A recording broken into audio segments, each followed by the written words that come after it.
अब बड़े शहरों में दाइयाँ, नर्सें और लेडी डॉक्टर सभी पैदा हो गई हैं, लेकिन देहातों में जच्चे खानों पर अभी तक भंगिनों का ही प्रभुत्व है और निकट भविष्य में इसमें कोई तब्दीली होने की आशा नहीं। बाबू महेशनाथ अपने गांव के जमींदार थे, शिक्षित थे और जच्चे खानों में सुधार की आवश्यकता को मानते थे। लेकिन इसमें जो बाधाएं थीं, उन पर कैसे विजय पाते? कोई नर्स देहात में जाने पर राजी ना हुई और बहुत कहने सुनने से राजी भी हुई तो इतनी लंबी चौड़ी फीस मांगी कि बाबू साहब का सिर झुकाकर चले जाने के सिवा और कुछ न सूझा। लेडी डॉक्टर के पास जाने की उन्हें हिम्मत न पड़ी। उसकी फीस पूरी करने के लिए तो शायद बाबू साहब को अपनी आधी जायदाद बेचनी पड़ती। इसलिए जब 3 कन्याओं के बाद वह चौथा लड़का पैदा हुआ तो फिर वही गूदड़ था और फिर वही गूदड़ की बहू। बच्चे अक्सर रात ही को पैदा होते हैं। एक दिन आधी रात को चपरासी ने गूदड़ के द्वार पर ऐसी हाँक लगाई कि पास पड़ोस में भी जाग पड़ गई। लड़की न थी कि मरी आवाज से पुकारता। गूदड़ के घर में इस शुभ अवसर के लिए महीनों से तैयारी हो रही थी। भय था तो यही कि फिर बेटी ना हो जाए, नहीं तो वही बंधा हुआ 1 रुपया और 1 साड़ी मिलकर रह जाएगी। इस विषय में स्त्री पुरुष में कितनी ही बार झगड़ा हो चुका था। शर्त लग चुकी थी।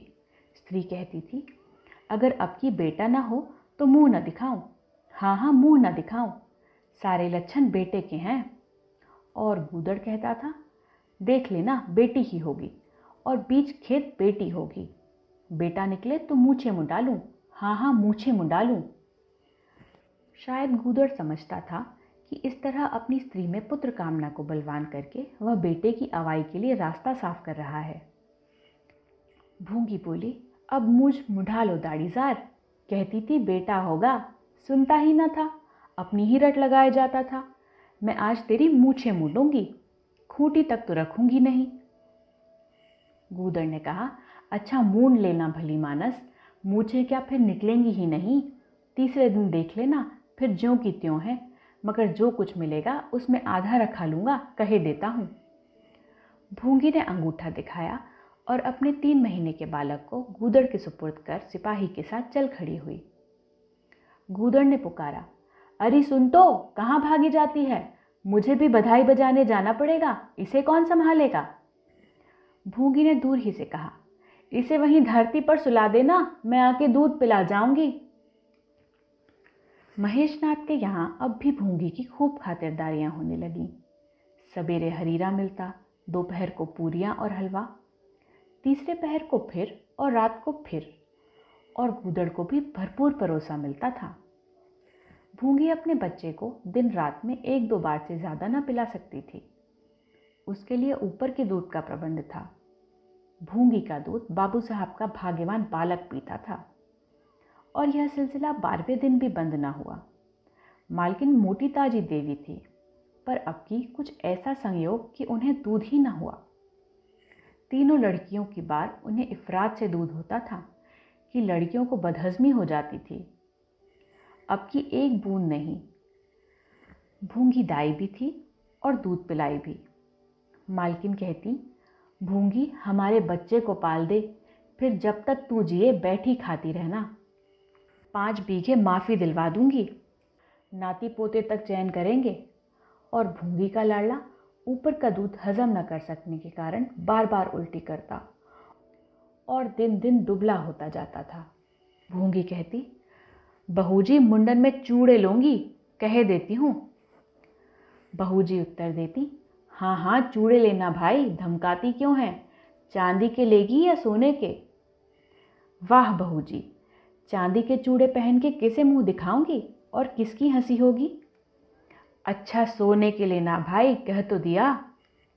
और ब्याह में कंठा लूंगी और चौधरी के लिए हाथों के तोड़े, वह भी लेना, भगवान वह दिन तो दिखावे।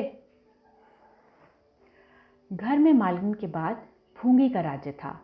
महरियां, महाराजिन, नौकर चाकर सब उसका रोब मानते थे। यहाँ तक कि खुद बहूजी भी उससे दब जाती थी। एक बार तो उसने महेशनाथ को भी डांटा था, हंसकर टाल गए। बात चली थी भंगियों की। महेशनाथ ने कहा था, दुनिया में चाहे जो कुछ हो जाए भंगी भंगी ही रहेंगे, इन्हें आदमी बनाना कठिन है। इस पर भूंगी ने कहा, मालिक, भंगी तो बड़ों बड़ों को आदमी बनाते हैं, उन्हें कोई क्या आदमी बनाए। यह गुस्ताखी करके किसी दूसरे अवसर पर भला भूंगी के सिर के बाल बच सकते थे, लेकिन आज बाबू साहब ठठाकर हंसे और बोले, भूंगी बात बड़ी पते की कहती है। भूंगी का शासनकाल साल भर से आगे न चल सका। देवताओं ने बालक के बंगिन का दूध पीने पर आपत्ति की। मोटेराम शास्त्री तो प्रायश्चित का प्रस्ताव कर बैठे। दूध तो छुड़ा दिया गया, लेकिन प्रायश्चित की बात हंसी में उड़ गई।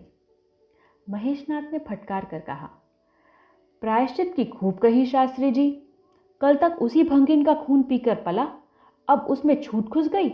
वाह रे आपका धर्म।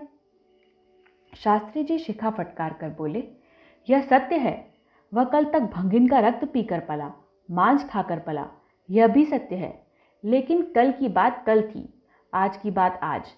जगन्नाथपुरी में छूत अछूत सब एक पंगत में खाते हैं और यहाँ तो नहीं खा सकते। बीमारी में तो हम भी कपड़े पहने खा लेते हैं, खिचड़ी तक खा लेते हैं बाबूजी, लेकिन अच्छे हो जाने पर तो नियम का पालन करना ही पड़ता है। आप धर्म की बात न्यारी है, तो इसका यह अर्थ है कि धर्म बदलता रहता है, कभी कुछ कभी कुछ। और क्या, राजा का धर्म अलग, प्रजा का धर्म अलग, अमीर का धर्म अलग, गरीब का धर्म अलग, राजे महाराजे जो चाहे खाएं, जिसके साथ चाहे खाएं, जिसके साथ चाहे शादी ब्याह करें, उनके लिए कोई बंधन नहीं। समर्थ पुरुष हैं, बंधन तो मध्य वालों के लिए है। प्रायश्चित तो ना हुआ, लेकिन भूंगी को गद्दी से उतरना पड़ा। हाँ, दान दक्षिणा इतनी मिली कि वह अकेले ले न जा सकी, और सोने के चूड़े भी मिले। एक की जगह 2 नई सुंदर साड़ियाँ, मामूली नैनसुख की नहीं, जैसी लड़कियों की बार मिलती हैं। इसी साल प्लेग ने जोर बांधा और गूदड़ पहले ही चपेट में आ गया। भूंगी अकेली रह गई, पर गृहस्थी ज्यों की त्यों चलती रही। लोग ताक लगाए बैठे थे कि भूंगी अब गई। फलां भंगी से बातचीत हुई, फलां चौधरी आए, लेकिन भूंगी न कहीं आई न कहीं गई। यहाँ तक कि 5 साल बीत गए और उसका बालक मंगल दुर्बल और सदा रोगी रहने पर भी दौड़ने लगा। सुरेश के सामने पिद्दी सा लगता था। एक दिन भूंगी महेशनाथ के घर का परनाला साफ कर रही थी। महीनों से गलीच जमा हो रहा था। आंगन में पानी भरा रहने लगा था। परनाले में एक लंबा मोटा बांस डालकर जोर से हिला रही थी। पूरा दाहिना हाथ परनाले के अंदर था कि एकाएक उसने चिल्लाकर हाथ बाहर निकाल लिया और उसी वक्त एक काला सांप परनाले से निकलकर भागा। लोगों ने दौड़कर उसे मार तो डाला, लेकिन भूंगी को न बचा सके। समझे पानी का सांप है, विषैला ना होगा, इसलिए पहले कुछ गफलत की गई। जब विष देह में फैल गया और लहरें आने लगी, तब पता चला कि वह पानी का सांप नहीं, गेहूं वन था। मंगल अब अनाथ था। दिन भर महेश बाबू के द्वार पर मंडराया करता। घर में जूठन इतना बचता था कि ऐसे ऐसे 10-5 बालक पल सकते थे। खाने की कोई कमी न थी। हाँ, उसे तब बुरा ज़रूर लगता था जब उसे मिट्टी के कसोरों में ऊपर से खाना दिया जाता था। सब लोग अच्छे अच्छे बर्तनों में खाते थे, उसके लिए मिट्टी के कसोरे। यूँ उसे इस भेदभाव का बिल्कुल ज्ञान ना होता था, लेकिन गांव के लड़के चिढ़ा चिढ़ा कर उसका अपमान करते रहते थे। कोई उसे अपने साथ खिलाता भी न था। यहाँ तक कि जिस टाट पर वह सोता था वह भी अछूत था। मकान के सामने एक नीम का पेड़ था, इसी के नीचे मंगल का डेरा था। एक फटा सा टाट का टुकड़ा, 2 मिट्टी के कसोरे और एक धोती, जो सुरेश बाबू की उतारन थी। जाड़ा, गर्मी, बरसात, हर एक मौसम में वह जगह एक सी आरामदेह थी, और भाग्य का बली मंगल झुलसती हुई लू, गलते हुए जाड़े और मूसलाधार वर्षा में भी जिंदा और पहले से कहीं स्वस्थ था। बस उसका कोई अपना था तो गांव का एक कुत्ता, जो अपने सहवर्गियों के जुल्म से दुखी होकर मंगल की शरण आ पड़ा था। दोनों एक ही खाना खाते, एक ही टाट पर सोते। तबीयत भी दोनों की एक सी ही थी और दोनों एक दूसरे के स्वभाव को जान गए थे। कभी आपस में झगड़ा ना होता। गांव के धर्मात्मा लोग बाबू साहब की इस उदारता पर आश्चर्य करते। ठीक द्वार के सामने 50 हाथ भी ना होगा। मंगल का पड़ा रहना उन्हें 16 आने धर्म विरुद्ध जान पड़ा। छी, यही हाल रहा तो थोड़े ही दिनों में धर्म का अंत ही समझो। भंगी को भी भगवान ने ही रचा है, यह हम भी जानते हैं। उसके साथ हमें किसी तरह का अन्याय न करना चाहिए, यह किसे नहीं मालूम। भगवान का तो नाम ही पतित पावन है, लेकिन समाज की मर्यादा भी कोई वस्तु है। उस द्वार पर जाते हुए संकोच होता है। गांव के मालिक हैं, जाना तो पड़ता ही है, लेकिन बस यही समझ लो घृणा होती है। मंगल और टॉमी में गहरी बनती थी। मंगल कहता, देखो भाई टॉमी, जरा और खिसक कर सो। आखिर मैं कहाँ लेटूं? सारा टाट तो तुमने घेर लिया। टॉमी कूं कूं करता, दुम हिलाता और खिसक जाने के बदले और ऊपर चढ़ा आता एवं मंगल का मुंह चाटने लगता। शाम को वह एक बार रोज अपना घर देखने और थोड़ी देर रोने जाता। पहले साल फूस का चप्पर गिर पड़ा, दूसरे साल एक दीवार गिरी और अब केवल आधी आधी दीवारें खड़ी थीं, जिनका ऊपरी भाग नोकदार हो गया था। यहीं उसे स्नेह की संपत्ति मिलती थी। वही स्मृति, वही आकर्षण, वही प्यार उसे एक बार फिर उस उजड़ में खींच लाता था और टॉमी सदैव उसके साथ होता था। मंगल नोकदार दीवार पर बैठ जाता और जीवन के बीते और आने वाले स्वप्न देखने लगता और बार बार उछलकर उसकी गोद में बैठने की असफल चेष्टा करता। एक दिन कई लड़के खेल रहे थे। मंगल भी पहुंचकर दूर खड़ा हो गया। या तो सुरेश को उस पर दया आई या खेलने वालों की जोड़ी पूरी न पड़ती थी, कह नहीं सकते। जो कुछ भी हो, तजवीज की कि आज मंगल को भी खेल में शरीक कर लिया जाए। यहाँ कौन देखने आता है? क्यों रे मंगल, खेलेगा? मंगल बोला, ना भैया, कहीं मालिक देख ले तो मेरी चमड़ी उधेड़ दी जाए। तुम्हें क्या, तुम तो अलग हो जाओगे। सुरेश ने कहा, तो यहाँ कौन आता है देखने बे? चल, हम लोग सवार सवार खेलेंगे। तू घोड़ा बनेगा, हम लोग तेरे ऊपर सवारी करके दौड़ाएंगे।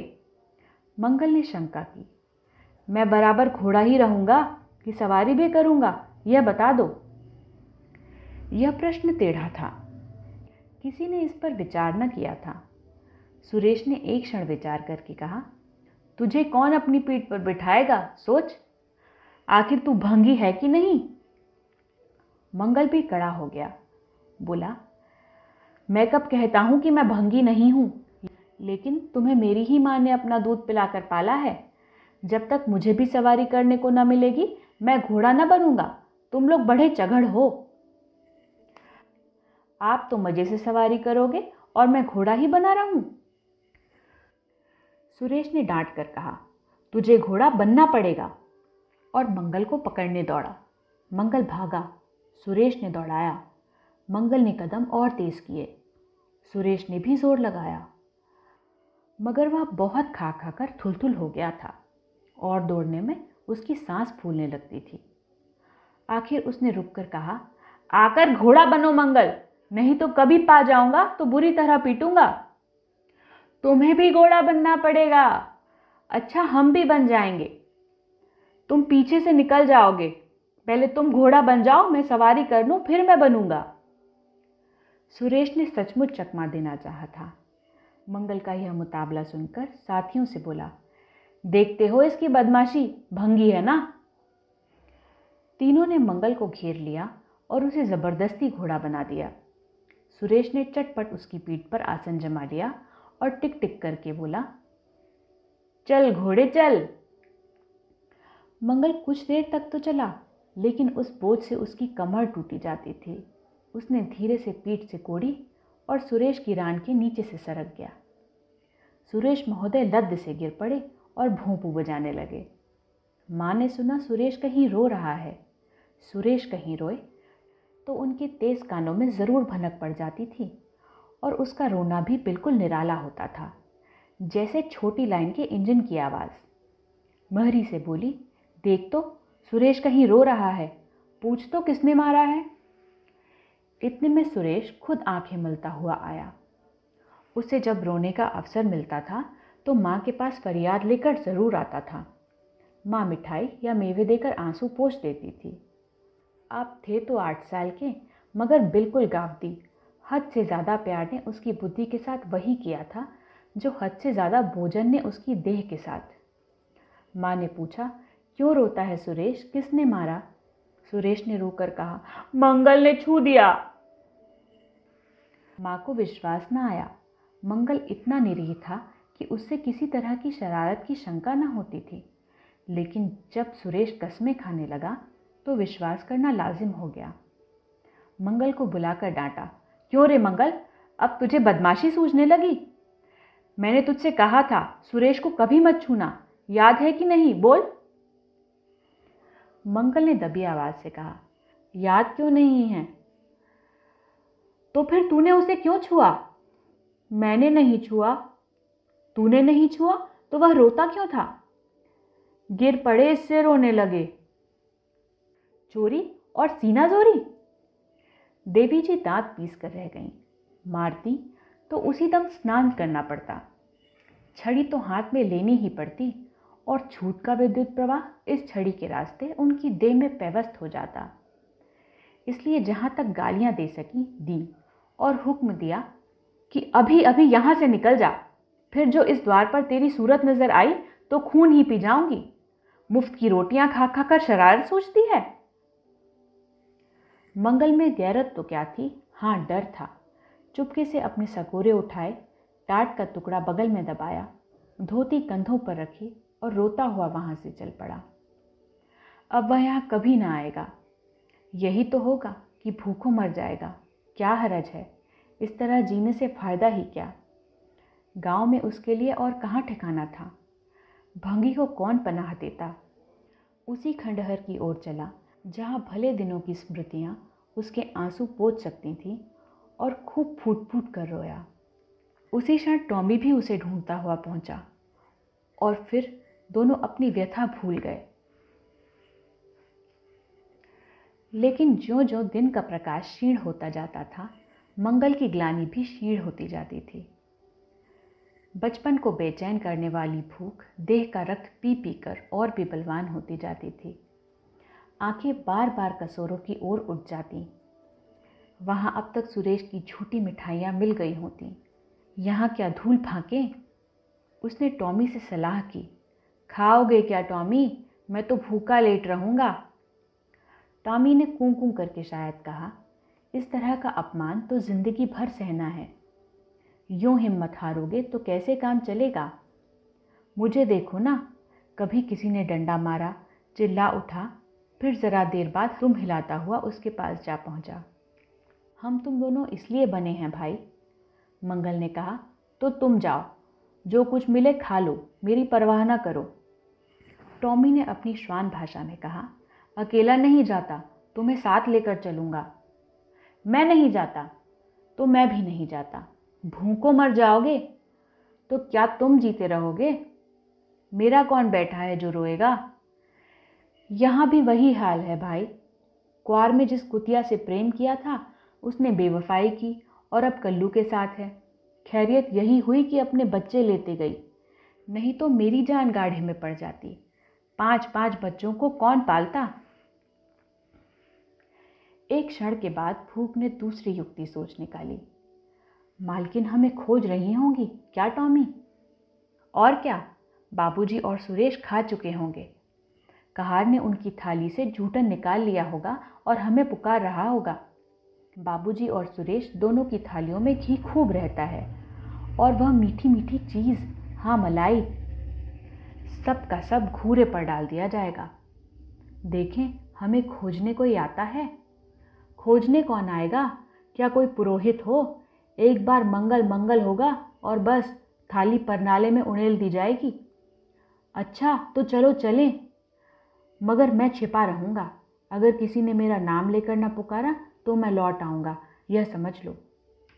दोनों वहाँ से निकले और आकर महेशनाथ के द्वार पर अंधेरे में दब कर खड़े हो गए। मगर टॉमी को सब्र कहाँ, वह धीरे से अंदर घुस गया। देखा महेशनाथ और सुरेश थाली पर बैठ गए हैं। बरोठे में धीरे से बैठ गया, मगर डर रहा था कि कोई डंडा न मार दे। नौकर में बातचीत हो रही थी। एक ने कहा, आज मंगलवा नहीं दिखाई देता, मालकिन ने डांटा था, इससे भागा है साइट। दूसरे ने जवाब दिया, अच्छा हुआ निकाल दिया गया, सवेरे सवेरे भंगी का मुंह देखना पड़ता था। मंगल और अंधेरे में खिसक गया। आशा गहरे जल में डूब गई। महेशनाथ थाली से उठ गए। नौकर हाथ धुला रहा है, अब हुक्का पिएंगे और सोएंगे। सुरेश अपनी माँ के पास बैठा कोई कहानी सुनता सुनता सो जाएगा। गरीब मंगल की किसे चिंता है। इतनी देर हो गई, किसी ने भूल से भी ना पुकारा। कुछ देर तक वह निराशता वहाँ खड़ा रहा, फिर एक लंबी सांस खींचकर जाना ही चाहता था कि कहार पत्तल में थाली का झूठन ले जाता नजर आया। मंगल अंधेरे से निकलकर प्रकाश में आ गया। अब मन को कैसे रोके। कहार ने कहा, अरे तू यहाँ था, हमने समझा कि कहीं चला गया, ले खा ले, मैं फेंकने ले जा रहा था। मंगल ने दीनता से कहा, मैं तो बड़ी देर से यहाँ खड़ा था। तो बोला क्यों नहीं, मारे डर के। अच्छा ले खा ले। उसने पत्तल को ऊपर उठाकर मंगल के फैले हुए हाथों में डाल दिया। मंगल ने उसकी ओर ऐसी आंखों से देखा जिसमें दीन कृतज्ञता भरी हुई थी। टॉमी भी अंदर से निकल आया था। दोनों वहीं नीम के नीचे पत्तल में खाने लगे। मंगल ने एक हाथ से टॉमी का सिर सहलाकर कहा, देखा पेट की आग ऐसी होती है, यह लात की मारी हुई रोटियां भी न मिलती तो क्या करते। टॉमी ने दुम हिला दी। सुरेश को अम्मा ने पाला था। टॉमी ने फिर दुम हिलाई। लोग कहते हैं दूध का दाम कोई नहीं चुका सकता, और मुझे दूध का यह दाम मिल रहा है। टॉमी ने फिर दुम हिलाई।